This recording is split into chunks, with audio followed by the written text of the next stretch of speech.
Thank you, Juliet. Thank you, Juliet. I am an investigative journalist, financial journalist, and have been for the best part of 50 years. I've been using Companies House for over that period of time. And when in those days, you had to physically go to the headquarters of Companies House and order the companies. You filled in a chit and give them to somebody, and then wait for 2 hours till they brought you the file, which was beautifully, most of them, copperplate handwriting. It was all in handwriting or whatever. Unfortunately, if you by mistake got the wrong company, you then had to put a new chit in and wait another 2 hours. It was incredibly time consuming. Well, none of that applies any longer. You can access Companies House any hour of the day, 24/7. It's open and ready for you to access. And more to the point, it's free. It didn't used to be, you used to have to pay, but it is now free. So I'd just like to say a few words about what you can find at Companies House. The first point to make is there are something like 8 million companies and a similar sort of number of directors. So almost inevitably, you're going to come across similar names or sometimes exactly the same name. So it behoves you to be careful to know as much as you can about either the company or the director you're looking at before you start. Now, sometimes that's not possible, but when it's a fairly common name, then you're going to find a problem. One sort of help is if you know roughly the age of the person, because directors have to give their age. The secretary of a company does not have to give their age. It used to be you had to give the precise date of birth, and you used to have to give your home address. But around about 2005, 2006, there was a outbreak of animal liberation front people sending explosive devices to scientists working with animals. And as a result of that, Companies House decided that now you just have to give the month of your birthday, of your birthday, and a sort of postal address, which is not your home company. But that doesn't necessarily, I mean, if you've got a rough idea when somebody was born, it will help. Okay, can we go to the next page, Jonathan, please? Right. When you log on to Companies House, this is what you will find. Forget the for information thing there. And essentially, there are two ways of accessing the information stored here. The first is to by a company name. The other is by an individual name, and you will get lists of the directorships. And that is quite useful. Companies House is not just about accounts. You can quite often build up a person's history because Companies House lists information, certainly going back to about 2010. Sometimes it's very hit because they have culled an awful lot of the files, but sometimes going back much further. So you can find a business history of an individual. Probably more important, you can also find, by looking at the directors of a company, possible links between that person and other people, which can be very, very useful, whatever. Now, you may wonder why on earth I have typed in 50 Shades. The reason is that bizarrely enough, for such a, how can I put it, controversial piece of work, 50 Shades Limited is an example of a company that's almost got model accounts. They're extremely straightforward. They're extremely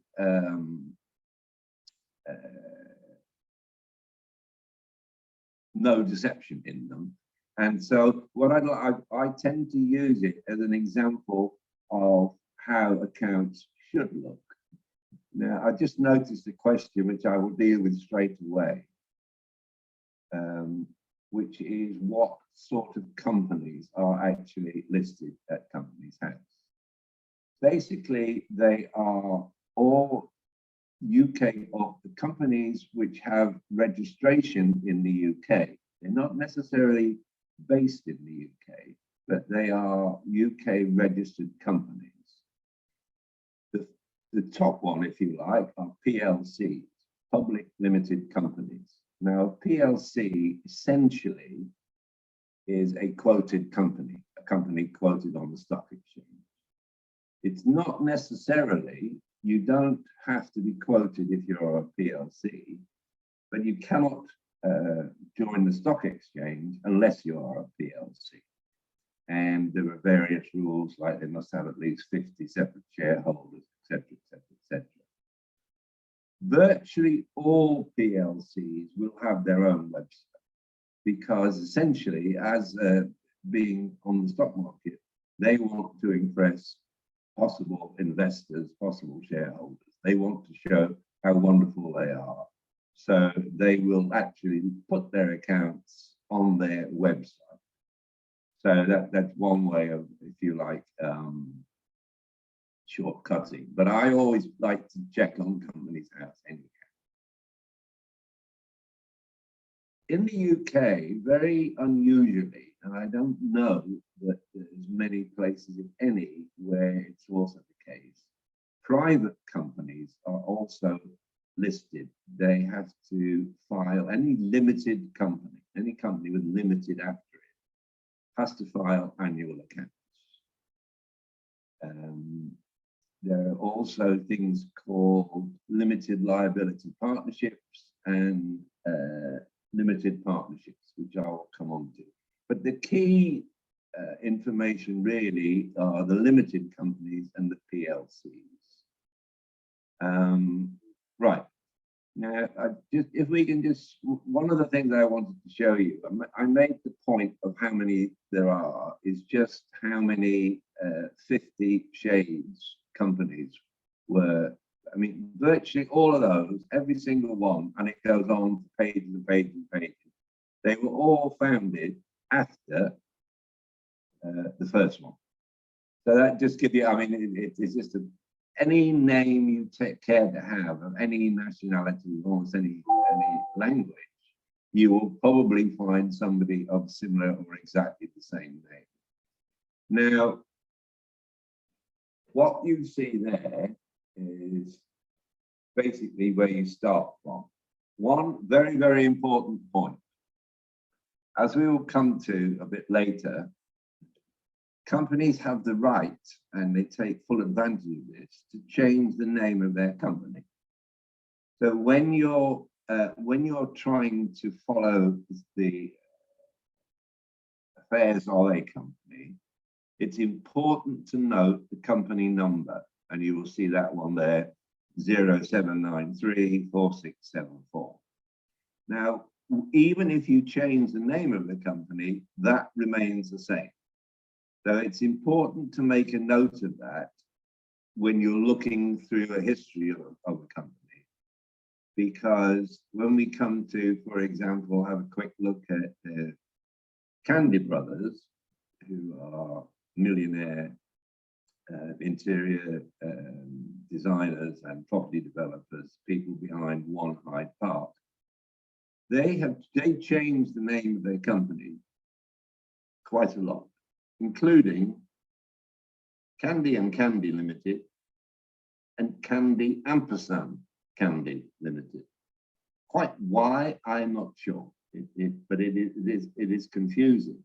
So you do need to make a note of that company number. Now, we are going in, as it were, to look at, sorry, there is something I should make out. You will see at the top of the page, top of the screen, a very important point. Companies House does not verify the accuracy of the information file. Well, you can say that again, because what Companies House basically is a giant copying machine. All they do is you send in your accounts or your information, or what have you, and they put it up there. There is very little verification. And of course, I'll come on to in greater detail. This has meant a massive rise in the use of UK companies for fraudulent effects, because anybody you can actually, and also they used to have, it seemed to die down a bit, but identity theft. So you can send in a company to Companies House with officers of people who've never heard of you or what you're doing. So there are drawbacks to the information that comes in. That having been said, the advantage of information that Companies House is that as long as you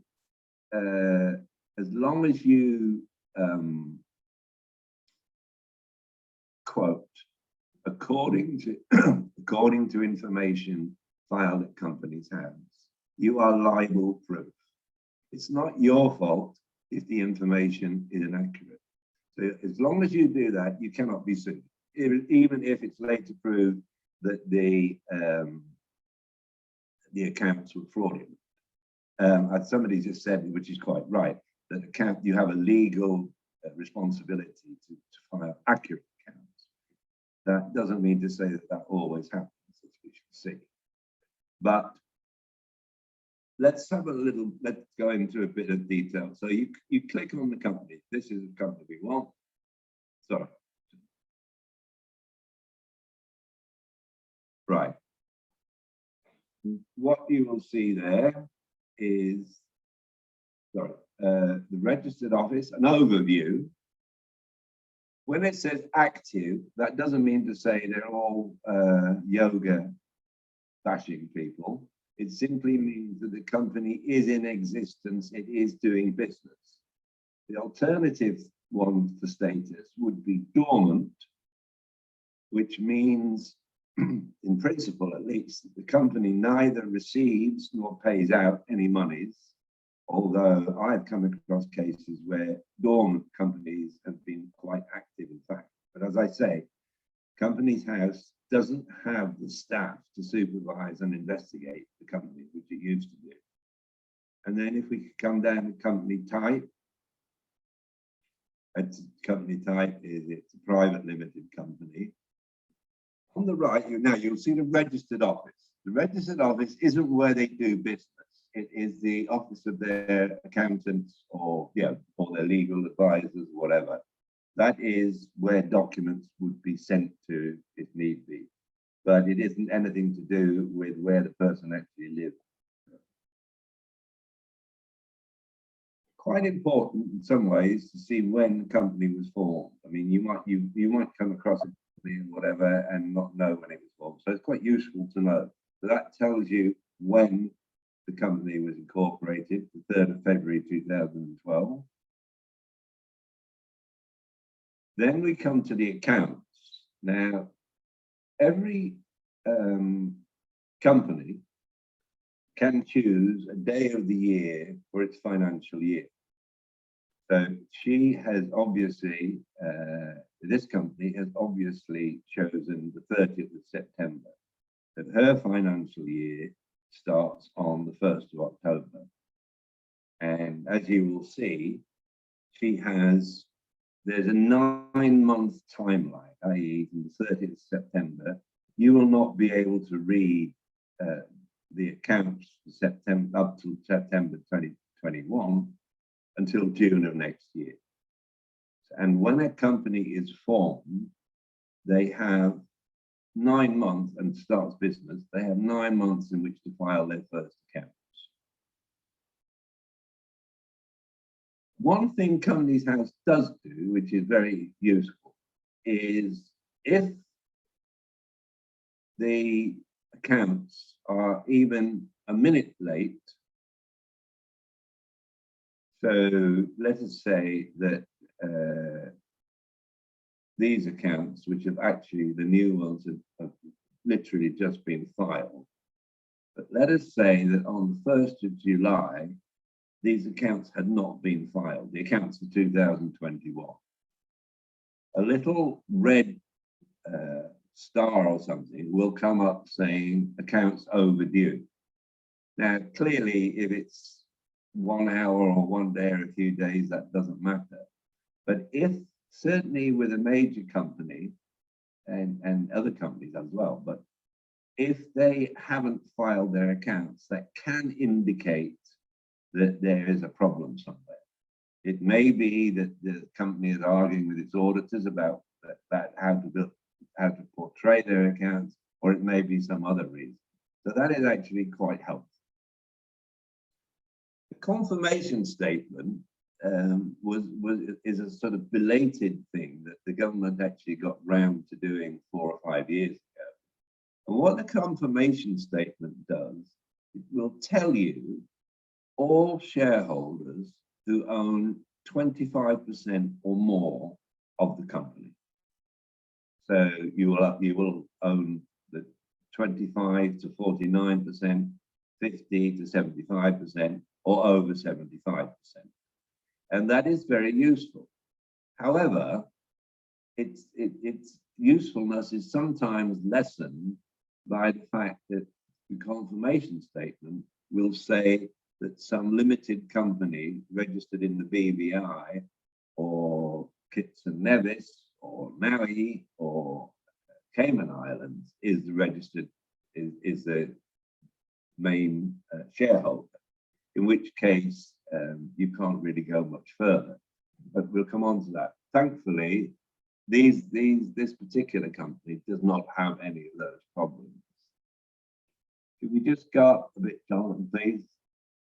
Thank you. Now, what you see there, so that's the overview, that's the general picture of the company. People. You have a choice here between officers, so that is our lady's husband or partner. He is the secretary. As you will see, it doesn't. He does not have to give his date of birth, the secretary. She, who in fact, effectively, we will see the single director, Erica Mitchell, that's her proper name, not E.L. James. And one point there is that if you are doing,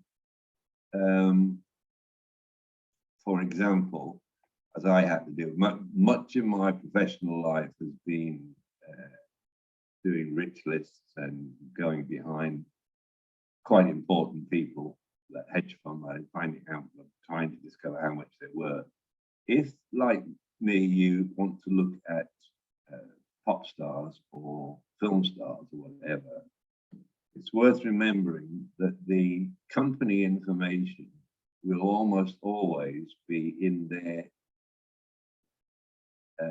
birth name rather than their stage or the name they use in business. So you need to Google or whatever, find out what their actual name is to actually get the information you want. But as we say, Erica Mitchell, we will see, and there are only, I think there was a previous secretary. Can we just go down, John, a second? There was a director. Now that's quite, I'm glad we did that. What you will see there is this person, Barbara Z. Kahan. who is a very elderly lady, but and was in fact at the time she was appointed was 81, which is intriguing. But anyhow, she is effectively a company formation agent. The reason I can say that with confidence is if you see, when was she appointed? Same day the company was started. When did she resign? The same day the company started. So basically, she is merely making way for the company proper. When you see that kind of thing, i.e. that the person is appointed for less than 24 hours or a couple of days, it is very often the case, certainly obviously in the case of an 81-year-old woman, certainly it's self-evident that they are merely what we used to call company formation agents. Okay, can we go now to the confirmation, please, Jonathan?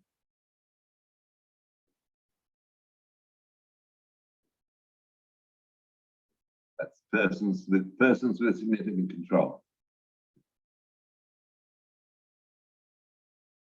Okay, well, we've gone on, right, okay. Now, what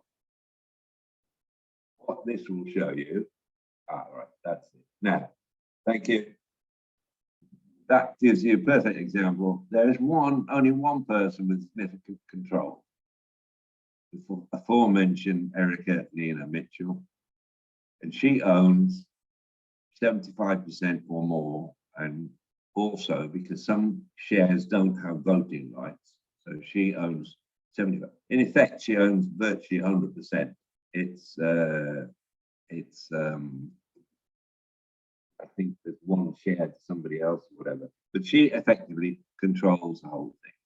But it's very useful to be able to see that, because to veer off slightly, it always used to fascinate me that if you looked at the accounts of Chelsea Football Club, you would never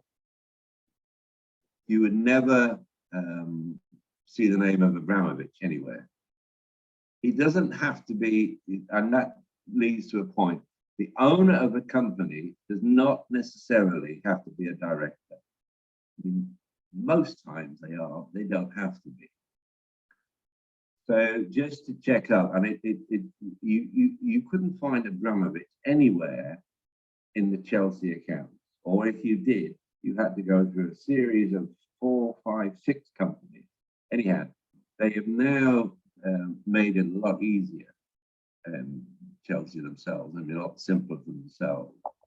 And the owner of Chelsea Football Club, or the parent company of Chelsea Football Club, is a thing called Fordstam. And if you look at the confirmation there, up comes Roman Abramovich via a family trust in Cyprus. Now, in a sense, it's a bit redundant because we all know he owns it. But if it was a similar case kind of thing, they now have to list all the UK companies, limited companies, whatever. They have to list the majority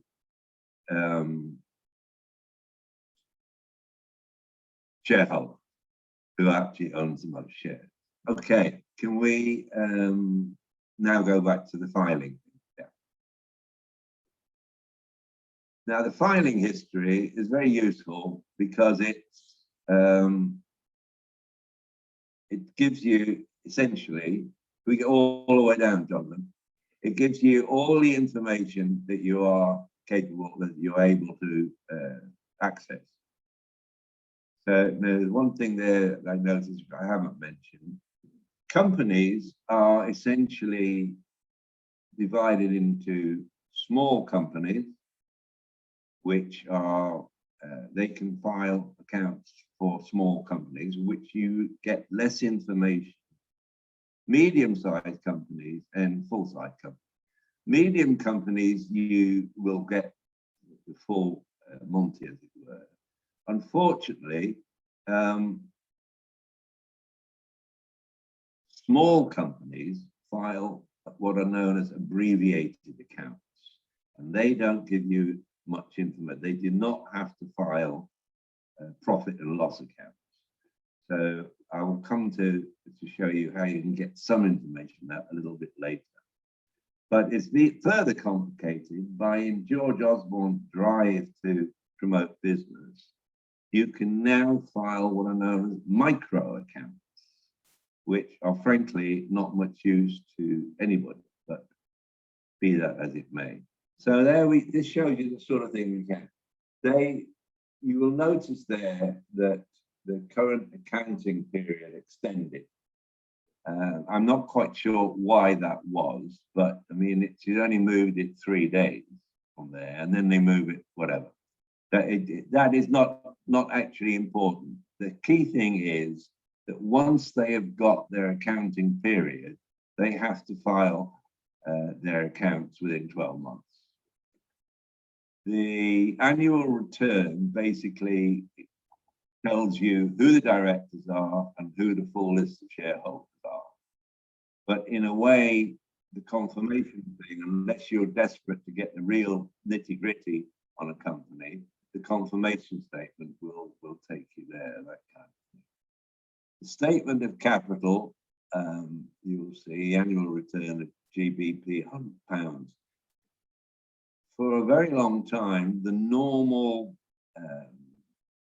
capital of many companies started out as £100. They were known as £100 companies. Nowadays, the necessary capital is as low as £1 or £2. So you tend to find quite a lot of companies whose basic capital is £1. That kind. And then all the way up, you go through the accounts, the annual return. She doesn't have, I don't think. We go right up to the top, Jonathan, please. Well, we'll check. But can you click on charges?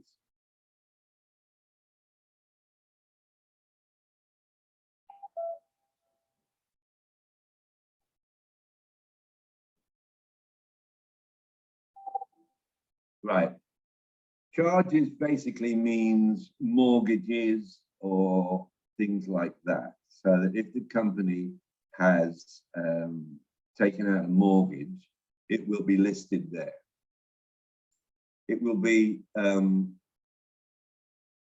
obviously just the company, nothing to do with the individual. She probably has a mortgage, whatever. But whether the company can take out mortgages, and the Companies House will show you what charges, what mortgages essentially the company has taken out, whether those mortgages have been satisfied, or whether they've been what's called part satisfied, i.e. some of it's been paid off, but not all of it. Okay, now, in order to sort of give you, essentially what I'm trying to do here, I'm trying to give information for people who really don't know all that much about companies, about financial journalism, because I've been horrified over the years at the way a large number of Fleet Street journalists just have no idea how to use Companies House, and they sort of shy away from it as if it's algebra or something like that. And it's not rocket science, but what you do have to do is you have to be very careful. You have to take care to make sure that your brain isn't influencing you on finding what you want to. So if the name isn't exactly the same, and there's no point saying, oh, well, it's probably a mistake. You've got to get it right, because if you don't, you can cost your newspaper or your media organization a lot of money. Okay, let's have a look at what accounts look like.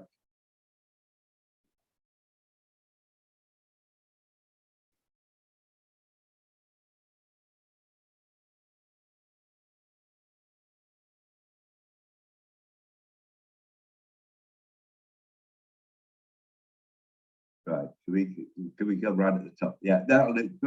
Okay. Company information. Yeah, that is, she for reasons best known to herself, filed her first accounts for 9 months only, from the 3rd of February to the end of September. There's nothing untoward about that. She probably she's probably making so much money by then that she wanted to cash in on the benefits of her company. An individual artiste will probably use a limited company because the tax on dividends and tax corporation tax will be lower than it would be for a high-paying, high-earning individual income tax. So it's beneficial, and she can lay off various expenses by forming a limited company. Okay.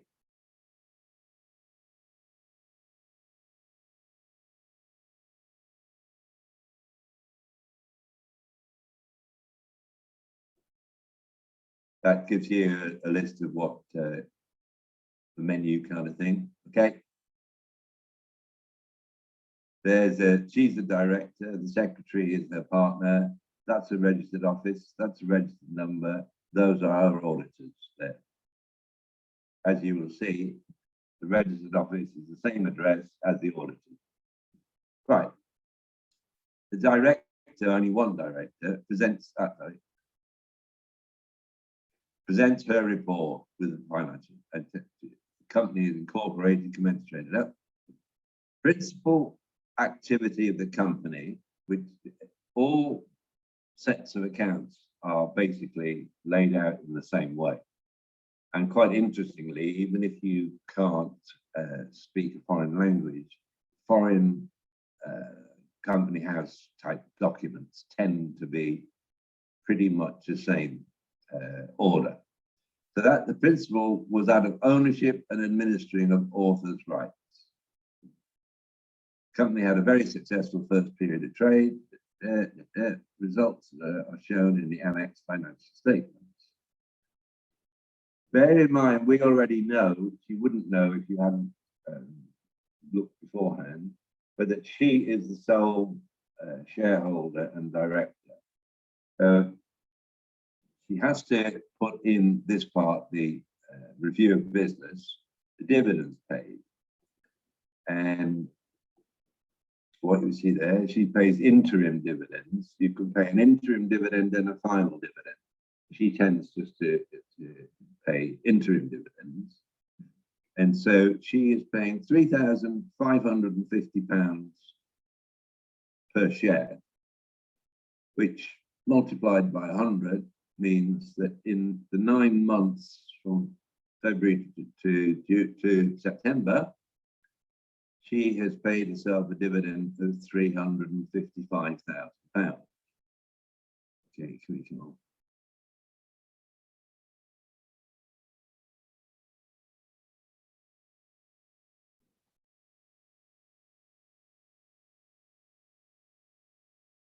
And you will notice there, this is a largely redundant nowadays, but it used to be the case that political contributions were made, not totally, I mean, some you still get it, but political contributions have to be listed, not necessarily who it was given to, but you have to list, yes, you do, sorry, you do have to say, so if you've given £100,000 to the Tory party, that has to be listed as a company.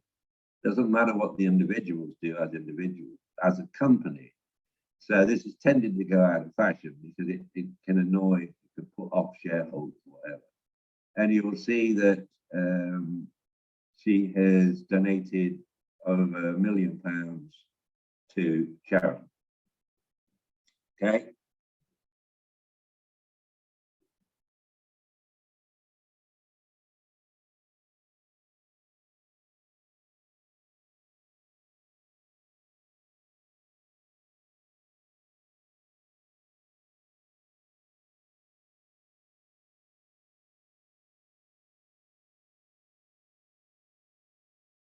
Okay. To the next page, please. Right. Now, the first year's numbers are not as helpful as later years. Reason being that in later years, once you've started your first year's accounts, by the right, where there's a big white space at the moment, they would have the relevant figures from the 12 months previously.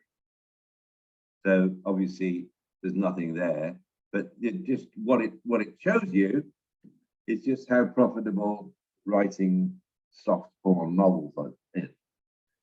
Turnover 12.5 million, cost of sales just over 1 million. So her gross profit for the year is 11.3 million, or sorry, for the 9 months. She then administrative expenses come down. Operating profit is that. Tax on the profit, I mean, she pays her full tax seemingly, that's about 20% in effect, and is left with that much profit. Okay, can we go to the balance sheet?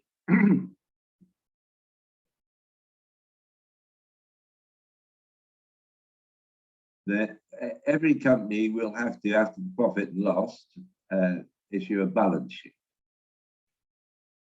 You will notice in the assets, fixed assets, and it says tangible assets.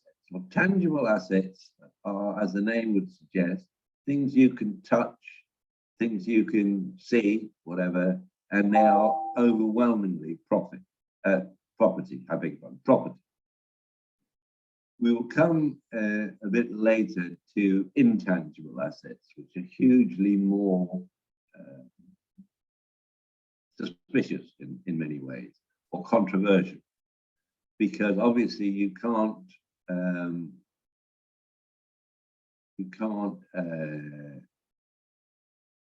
see them, and they're things like intellectual property, and they are very difficult. We'll come to that. Okay, she is owed, or the company is owed, just over £5 million. That's part of her assets, and she has cash, which doesn't necessarily have to be in the bank, but she has cash reserves, cash which she can call on, of 6.5 million, which is very nice. Now, my mentor, Raj Barolia, who has written the essential guide for investigative journalists to company has, he always says cash is king, because the point is, major companies like Lehman Brothers in New York went bust, not because their assets had collapsed completely. They still had billions of pounds worth of assets on paper, but they couldn't cash them in. The only way they would have been able to is by a fire sale. And in fact, they ran out of cash. Simple as that. And it's always important to see how much cash the company actually has. So that the shareholders' funds essentially tell you what, it's not an exact thing, but essentially what the company is worth. Okay, can we move on to the next year, please, Jonathan? I won't go through the whole thing there.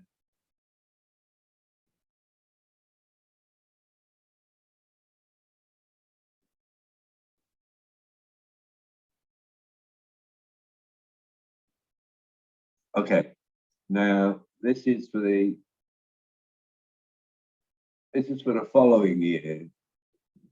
So she's now been, the company's been in existence for 18 months. And she's now doing 12 monthly accounts. And you will see very, very, very quickly in this particular case, you can see exactly what is happening with this company. What is happening is being spectacularly successful. From 12.5 million, the turnover has almost quadrupled to 44 million.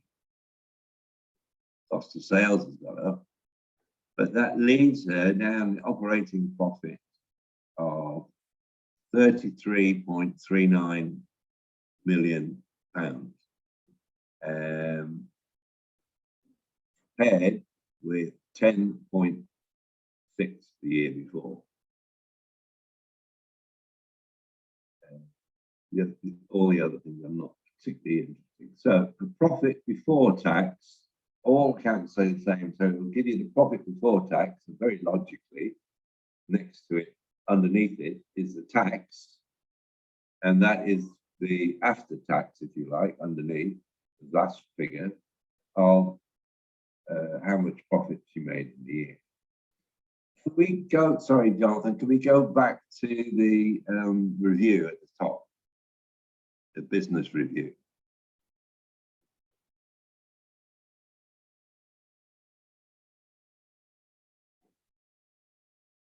That's it there.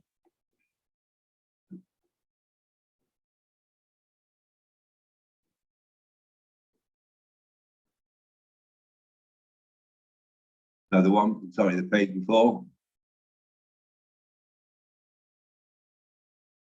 Right.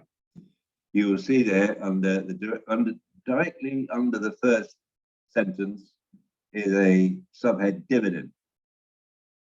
You recall that in the year before, she paid an interim dividend of, I think, £350 or £3,500. This year, she's upped it to £32,400 per share. So essentially, the total distribution of dividends for the year is £3.24 million. And in essence, these company accounts,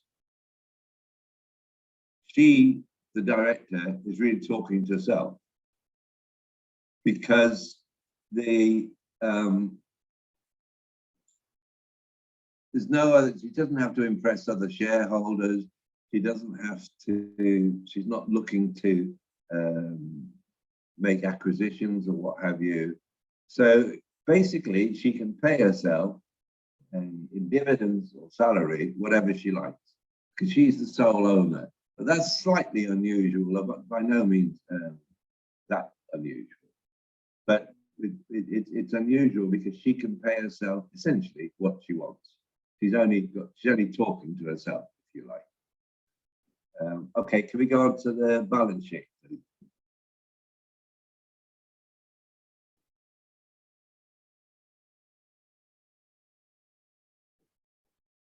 Okay, now you will see there that still tangible assets. She obviously doesn't own any great property, but she has invested via the company. She's used the company of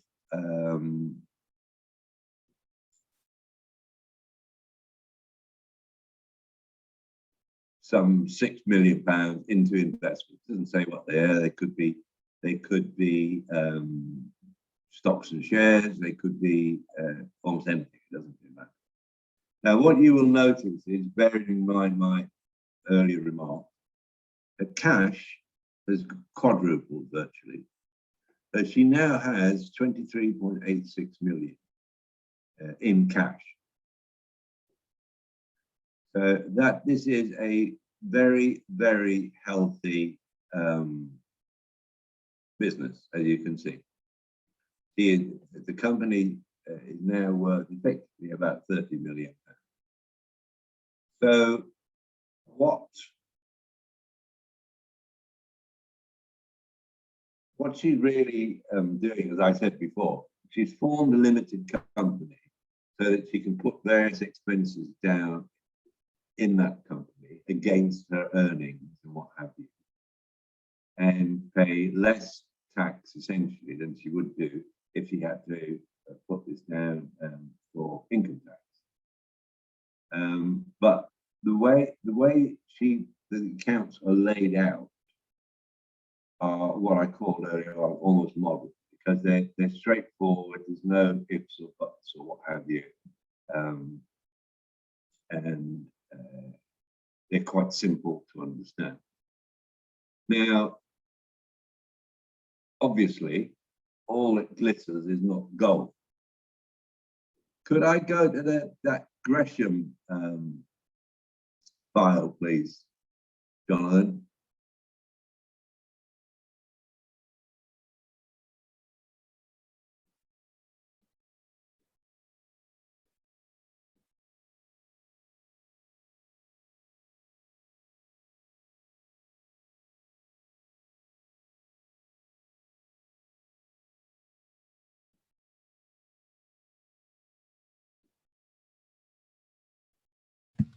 Martin, which is Okay, never mind. which is the Gresham one? I don't have it here.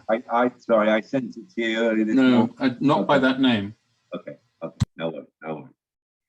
Right, this is an illustration of the problems and possibilities in abbreviated accounts. Okay, can we come down a bit, please? LS Fashion was a company owned by a lady called L. Wren Scott, who's an American model fashion figure, who was for many years the girlfriend of Mick Jagger, which is neither here nor there. And all you don't get a profit and loss. Neither do you, so you can't work out the turnover. You can't work out very much. However, the reason I'm showing you this is that you can actually deduce some stuff. Now, what you can deduce is that basically this company is not doing very well. Bear in mind, this is a fashion company, i.e. they're making clothes. So, okay, the intangible assets, which we can deal with after, the intangible assets have gone up slightly. The tangible assets, i.e. the bricks and mortar and stuff like that, have stayed almost exactly the same. But the stocks, somewhat alarmingly, have gone up from 1.3 million to 1.88 million. Now, bear in mind, the important thing is that this is a fashion company. A fashion company, if it was a chip manufacturer and you had large amount of stocks, that would be great because there is a world shortage of chips at the moment. If you're dealing with fashionable clothes, you don't really want your stocks to be growing because basically there are stocks of clothes you haven't been able to sell or certainly haven't sold. Debtors have gone roughly the same, but notice the crucial thing, cash. The cash has gone down from 750,000 to basically 67,000, very little. So that her creditors, as you come down, so her assets aren't looking at all healthy. And you come down to the total assets have been reduced. And creditors are divided. This is a universal thing, it's an accounting term, divided between amounts due within a year, so i.e. you've got to repay it within the next 12 months, which have remained roughly the same. But amounts falling due after more than a year have gone up by almost £1 million. So all the figures are going in the wrong direction. Her cash has gone down, her stocks have gone up, and the cumulative position is from the year before with a profit or loss of just over 3 million. It's now gone up to 4,200,000. Now, if we wanted to, we could look at the previous years, and what we would see is that the deficit is rising each year, that the things are not improved. And admittedly, fashion is a notoriously difficult industry to be in, as David Beckham has found out by constantly having to pump money into his wife's fashion business. But that doesn't look good. There's not an awful lot else you can deduce from that, but you could certainly see that it wasn't doing very well. Sadly, tragically, L. Wren Scott committed suicide about 18 months later, not helped obviously by the failure of the business. But the reason I show you that is it's quite clear what is going on. That's not always the case with abbreviated accounts. It's very abbreviated balance sheet. It's very annoying, and it is certainly used on occasion to mislead. One of the tricks, if you like, of using abbreviated accounts is instead of having one large company, you can have any number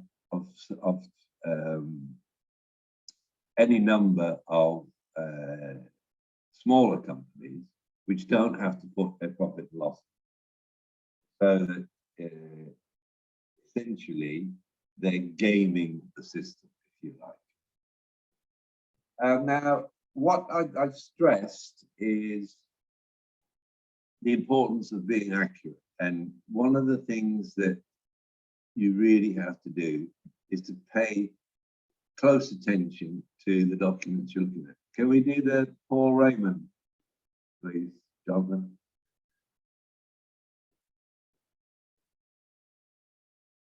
Right, now, Paul Raymond, as many of you will know, was a very successful pornographer, soft porn pornography, who also owned Raymond's Review Bar in Soho. And he made a vast amount of money. And the only reason really I put this here is to show you how you need to pay attention. This was one of his, he published a lot of glossy, quite well-produced magazines, which were known as top shelf magazines, because the only reason that Smiths and Menges would stock them is if they were, theoretically at least, out of the reach of children. So they became top shelf magazines. What we'll see here, and the point I'm making is that this is not highlighted. You could easily go past it and not notice. The profit for the year before taxation amounted to 8.7 million, down from 12 million. But there is what, in terms of when you read it, jumps out at you. An interim dividend of 153 million was paid in the year. Now, that is a huge sum of money. So much so that I think the first time I read this, I thought it was a misprint. But then when you read on, you understand why it's not a misprint. Because if we can come down a bit, darling, the ultimate parent you see there is a wholly owned subsidiary, Paul Raymond Publications Holding. So the dividend has been paid from the subsidiary to the holding company. That's all that's happened. So it's not exactly at that stage that he's got the filthy lucre in his hand. But in effect, as he is the sole owner of Paul Raymond Publications Holdings via a Jersey Guernsey company, he has got it in his hand. But the point is, if you're doing lots of this work, you could easily miss that and not see it. Can we just come down a bit more? I mean, it's probably an obvious point, but you need to be very careful and you know, take note of the figures, really.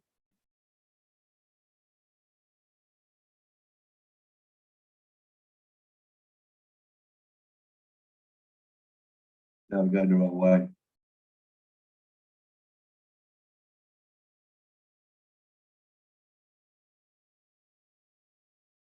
I want to get to the figures, yeah. Right.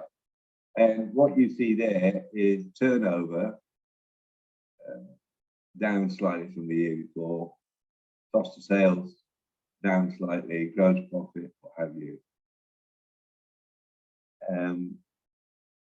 And again, because he is effectively the sole shareholder, he can basically do what he wants with the company. So all he's done is he's moved the 153 million, as we will see in a minute with the balance sheet, he's moved that from one column. So now he's showing a loss of 147 million on that company. But it doesn't matter because he's talking to himself. He's dealing with himself. So we just go on to the balance sheet.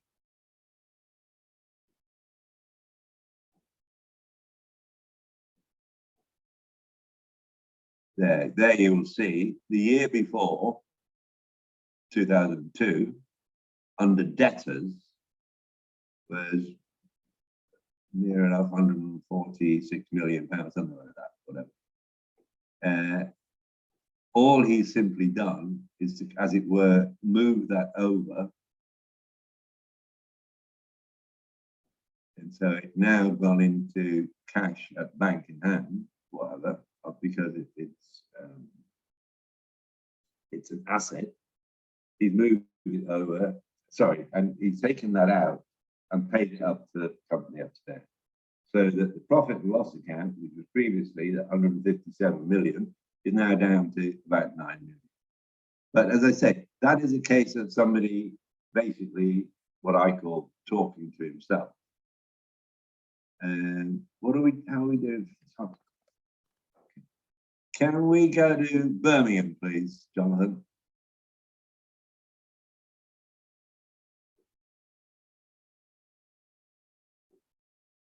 Right, this is one of the developments over the last decade or so has been the increasing number of foreign individuals and entities taking over English football clubs.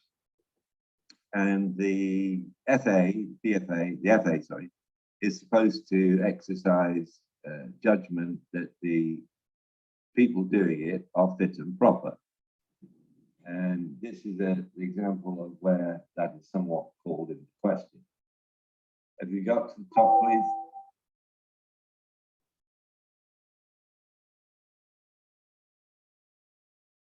And again, right. You will see from that if you see there that the company, which until 2010 was owned by David Sullivan and what's the name, David Gold, yet other pornographers, was sold for about £10 million in 2010. It was sold to a gentleman, the first gentleman that list of directors, Young Carson Singh, who was based in Hong Kong and who previously, as far as anybody was aware, had previously been a hairdresser. Which immediately begs the question, how did a hairdresser in Hong Kong amass sufficient funds to be able to take over one of the major Midlands football clubs? So if we come down a bit, anyhow, the thing went through, he took it over.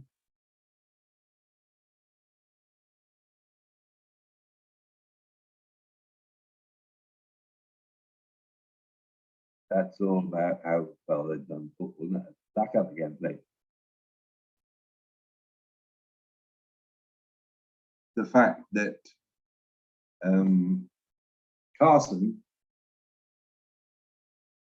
was, at the time these accounts were published, drawn up, and it says so somewhere in these accounts that he was on trial in Hong Kong on money laundering charges. And what the accounts say is, as far as they are concerned, as far as the directors can establish, none of the money used by Carson to buy the football club was the proceeds of the allegations of money laundering. Now, the thing about that is, how do they know? how does the money that he allegedly laundered, does it have a stamp on it saying laundered money, and the other money doesn't? So I mean, it is nonsensical. But he stayed in. Right. Sorry. Here we go. The directors note allegations of dealing with property known or believed to represent the proceeds of an indictable offence have been made against the club's biggest financial supporter, Untitled Chapter, and that these allegations are currently progressing through due legal process. At this stage of the proceedings, the directors have not received any information to suggest that any funding provided to Birmingham City, either directly or through entities making payments to Birmingham City on his behalf, have any connection with the 5 charges he faces. The directors also take comfort from written confirmation from legal experts that the criminal charges have no connection with the accounts or any operation of the group and or the club.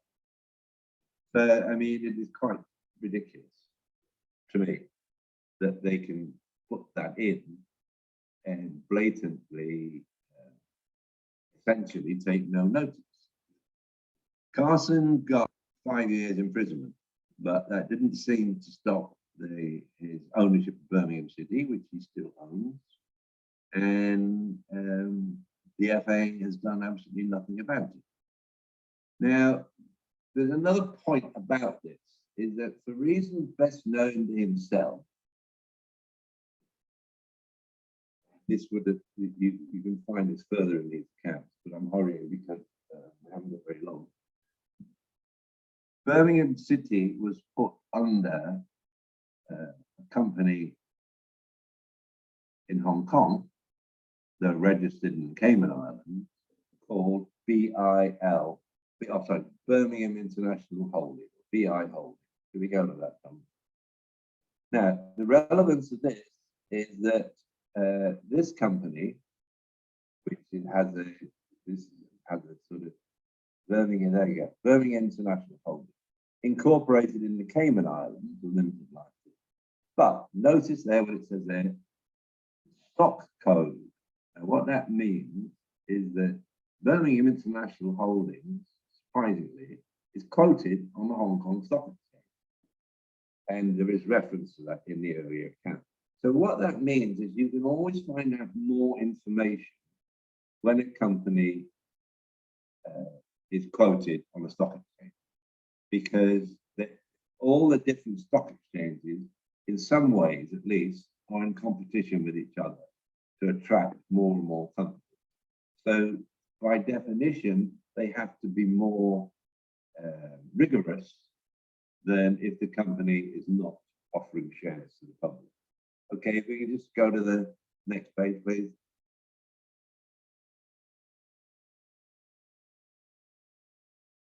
And again, yeah. Now, here we see the board of directors headed by young Carson, who at the time of writing here was on trial for money laundering, as I said. But if you scroll down a little bit, we come to Mr. Lee Yu Tong, who was disqualified as a director on that day. And then we go down a bit further to the independent non-executive directors, i.e. the not independent guys who were there to keep an eye on the other directors.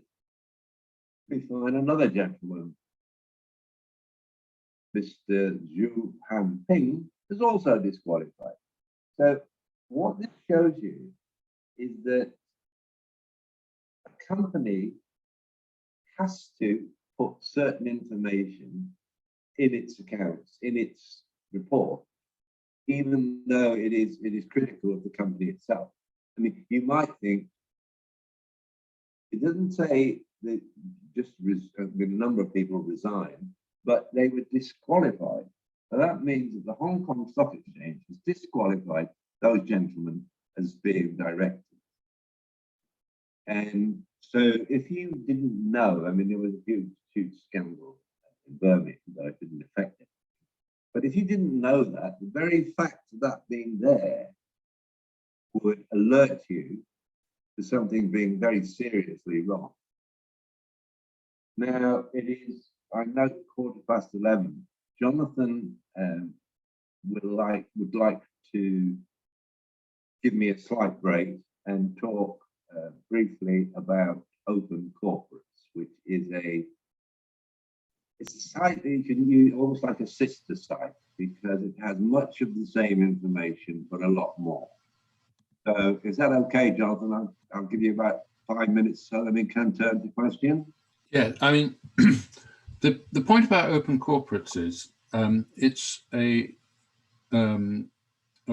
it pulls together open data from all kinds of companies' houses around the world. So if you go to their front page, it says 197 million.87, almost 198 million companies in various jurisdictions. There's a huge long list. It's not quite everybody, but there's a lot. So you can search directors and officers in that way and see more than one country, whereas Companies House only looks at the one. So we could have a go and see if we find, what's his name, Carson, you know, off by heart, Martin. Carson, what, Jung? I might just put that in, actually. See if we find him. So, yeah, there's various Carson Jungs, directors, Hong Kong, United Kingdom. If we put him in the United Kingdom one, there he is, inactive, allegedly, Birmingham City. If we go back, we can see all his directorships, and they're all inactive because they're grayed out. You get a good idea of what people have been up to. And my favorite sort of simple story of how we used this once, I was working a little bit with the BBC in Cornwall, and the Truro City Football Club, it's all about football today, Truro City Football Club had been taken over by somebody who locals thought was a property developer, and he had no interest in football. He wanted the club so he could sell the land and build houses on it. And we showed them that if you look at this guy in open corporates, we then saw all the directorships he's had, not just in Britain, but in the United States as well. And in all of them, except for Truro City Football Club, he was a property developer. So they were able to, without doing much more research, when they interviewed him, and he was saying, no, I'm interested in football. I bought Truro City for sporting reasons. They say, but you were a director of this company. And he'd say, yes. He said, well, that's a property development company, and this company, and this company, and this company. And it didn't take, I think it was like 2 minutes search on open corporates to check all the companies he had been or was a director of. So it's a really, really good way of looking around the world and finding people who might get disqualified in one country, but pop up in another.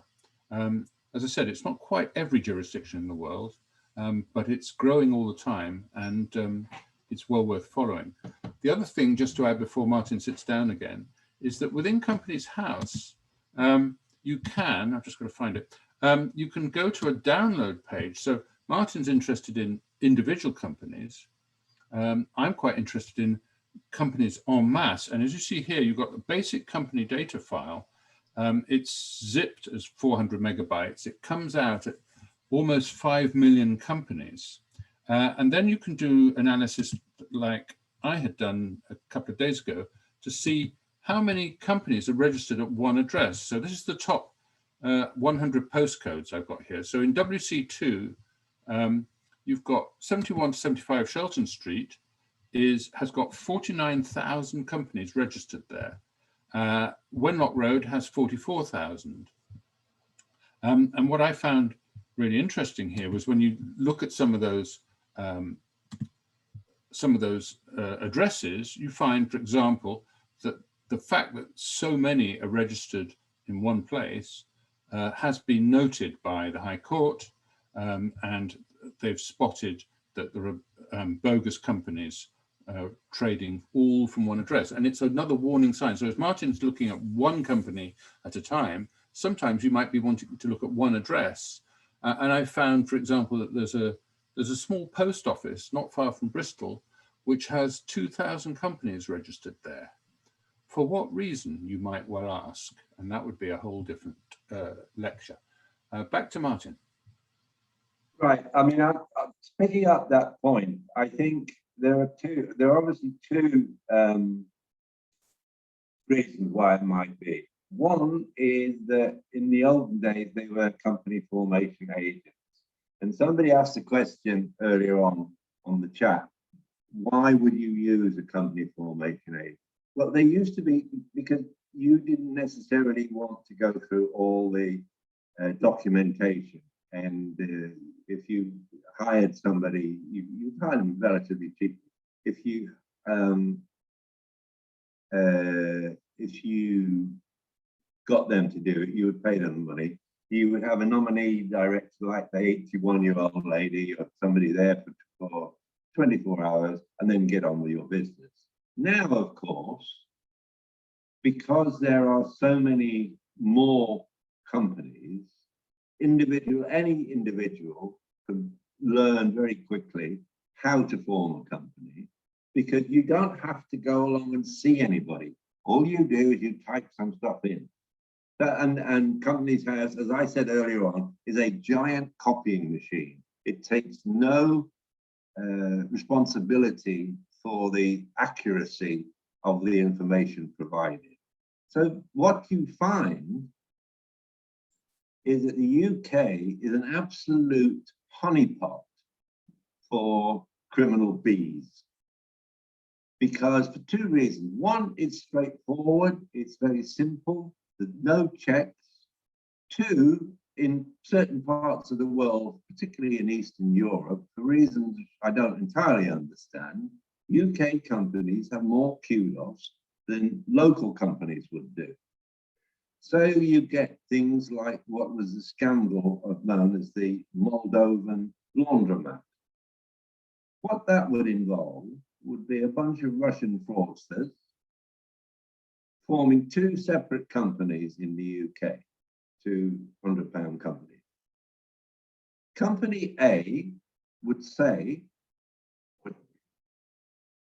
allege that Company B owed it a very large sum of money, tens or even hundreds of millions of pounds, tens of millions of pounds.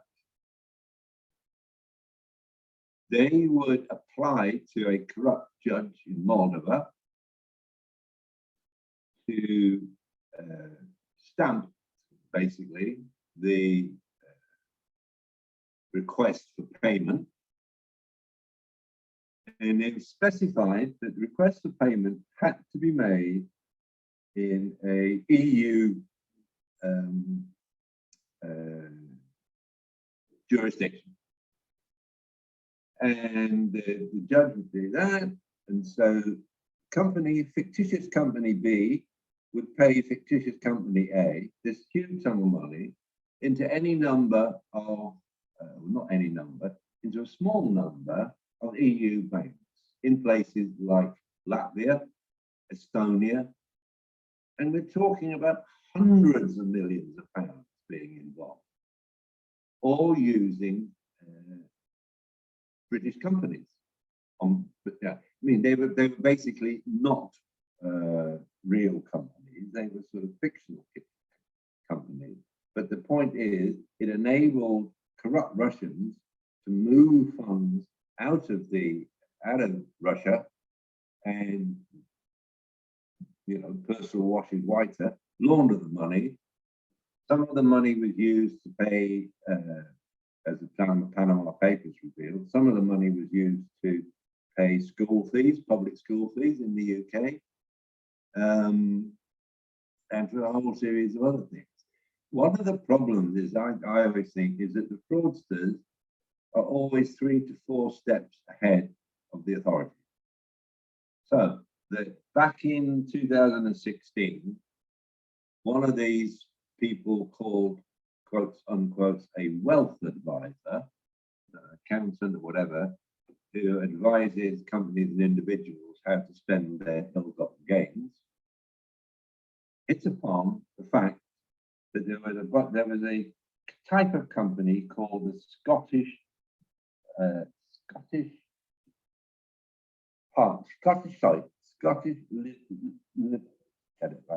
Limited Partnerships, SLPs. Now, these were set up back at the turn of the last century, where basically to help peat farmers in Scotland. They were help to small crop farmers, and essentially hadn't been used by anybody for quite a long time.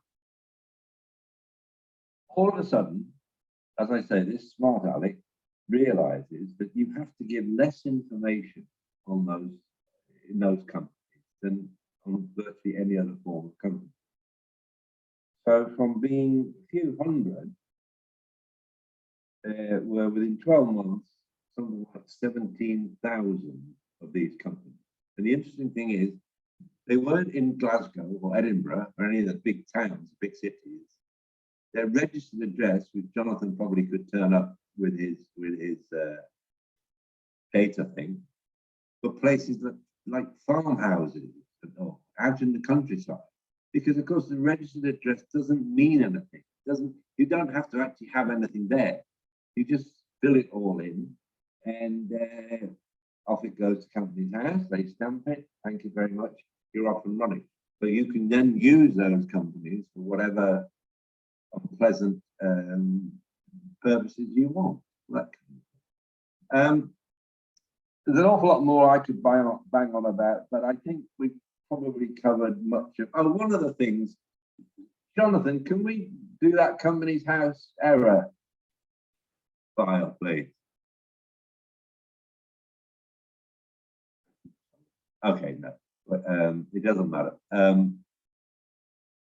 What that is an example of, there it is, thank you. What can happen if you're not careful.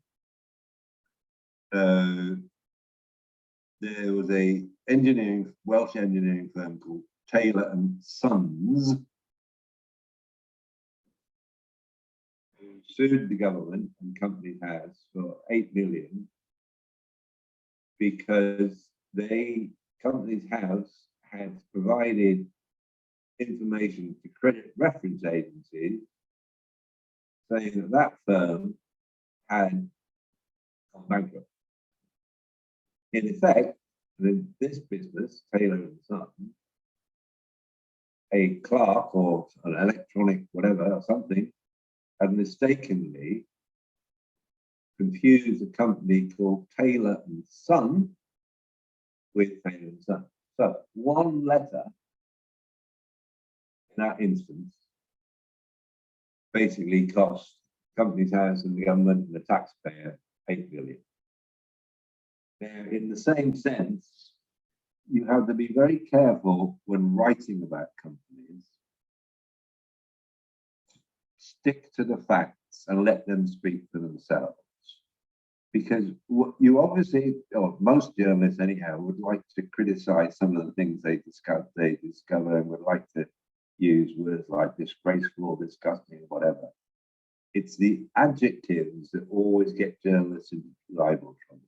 If you simply stick to those facts, the information given in the accounts, and as I keep stressing, according to figures filed at Company's House, you are covered libel.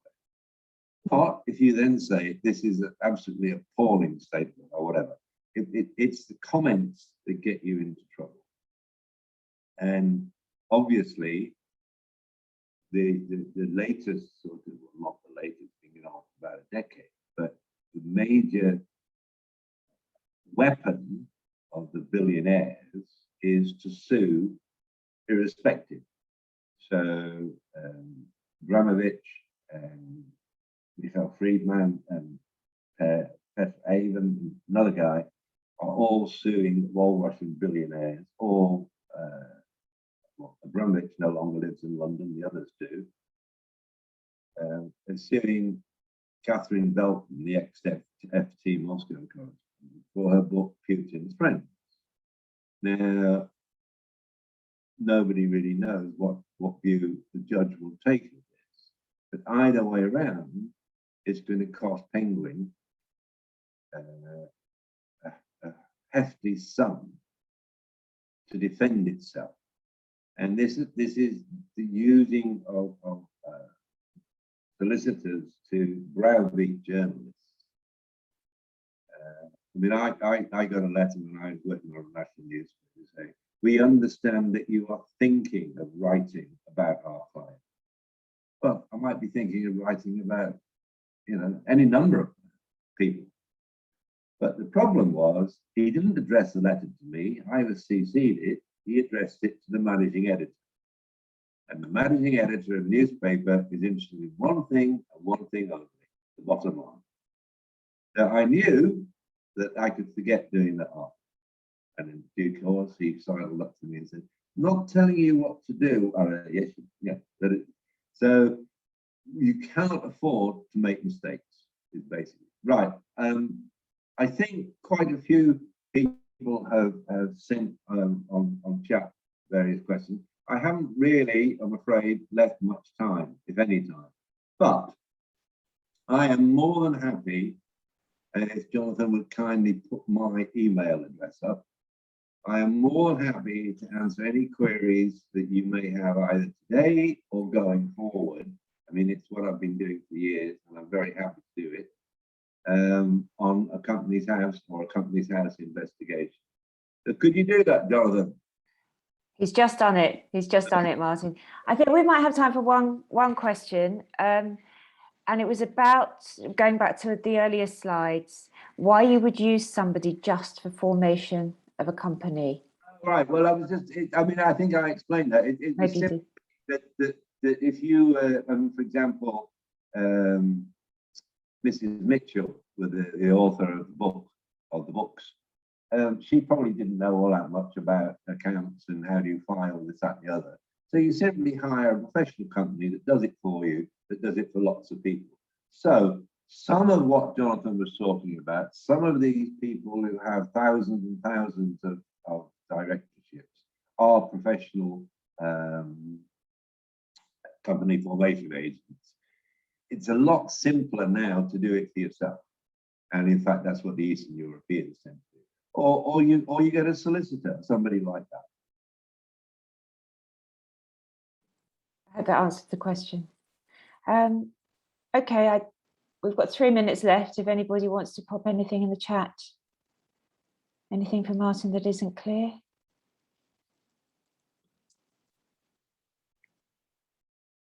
Otherwise, I think we'll wrap up, because I know there's other sessions coming up short. Can I just add one thing to Yes.